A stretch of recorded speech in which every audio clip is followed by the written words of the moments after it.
എറണാകുളം അങ്കമാലി അതിരൂപത Saint Mary's cathedral basilica തുറക്കുവാൻ എല്ലാവരും സഹകരിക്കണമെന്ന് archbishop Mar Andrews Thazhath. Ernakulam cathedral basilica അടച്ചുപൂട്ടിയത് അപ്പസ്തോലിക് അഡ്മിനിസ്ട്രേറ്റർ മാർ ആൻഡ്രൂസ് താഴത്താണെന്നുള്ള തെറ്റായ പ്രചാരണം നടക്കുന്ന സാഹചര്യത്തിലാണ് ഈ പ്രസ്താവന നൽകുന്നതെന്ന് ആർച്ച് ബിഷപ്പ് മാർ ആൻഡ്രൂസ് താഴത്ത് വ്യക്തമാക്കുന്നു.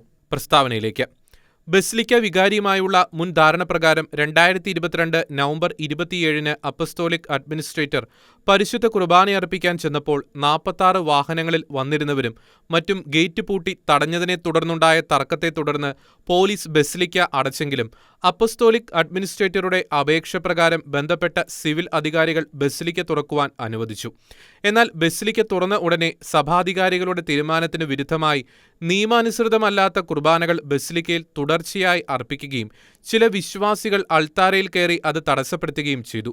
തുടർന്നുണ്ടായ ബഹളത്തിന്റെ പശ്ചാത്തലത്തിലാണ് വീണ്ടും പോലീസ് ഇടപെട്ട് ജനങ്ങളെ ബസിലിക്കയിൽ നിന്ന് പുറത്താക്കിയത്. പിന്നീട് ബസിലിക്ക അടച്ചിടുവാൻ കാരണമായത് ബസിലിക്ക വികാരിയുടെയും ബസിലിക്ക അഡ്മിനിസ്ട്രേറ്ററുടെയും നേതൃത്വത്തിൽ പോലീസിന്റെ സാന്നിധ്യത്തിലുണ്ടായ ധാരണപ്രകാരമാണ്.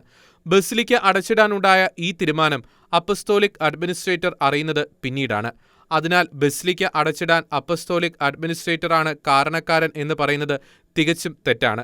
സിനഡ് തീരുമാനത്തിന്റെയും പരിശുദ്ധ സിംഹാസനത്തിൽ നിന്നുള്ള കൽപ്പനകളുടെയും മാർപ്പാപ്പ എഴുതിയ 2 കത്തുകളുടെയും അഡ്മിനിസ്ട്രേറ്റർക്ക് നൽകിയ നിയമന കൽപ്പനയുടെയും അടിസ്ഥാനത്തിൽ സിനഡ് അംഗീകരിച്ച ഏകീകൃത കുർബാന അർപ്പണ രീതി മാത്രമേ ബസിലിക്കയിൽ അനുവദനീയമായിട്ടുള്ളൂ.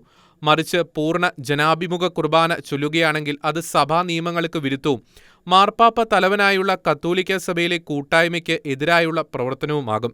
അതിനാൽ ഏകീകൃത കുർബാനയർപ്പണ രീതി മാത്രമേ ബസിലിക്കയിൽ അനുവദിച്ചിട്ടുള്ളൂ.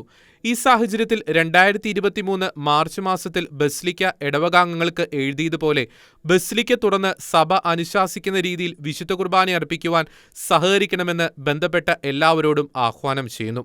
സഭാ കൂട്ടായ്മയെ നശിപ്പിക്കുന്ന തെറ്റായ പ്രചാരണങ്ങളിൽ നിന്നും പ്രവർത്തനങ്ങളിൽ നിന്നും ഒഴിഞ്ഞു നിൽക്കുവാൻ എറണാകുളം അങ്കമാലി അതിരൂപതയിലെ എല്ലാ വിശ്വാസികളോടും വിനീതമായി അപേക്ഷിക്കുന്നു എന്ന് പറഞ്ഞുകൊണ്ടാണ് apostolic administrator archbishop Mar Andrews Thazhath പുറത്തിറക്കിയ പ്രസ്താവന അവസാനിക്കുന്നത്.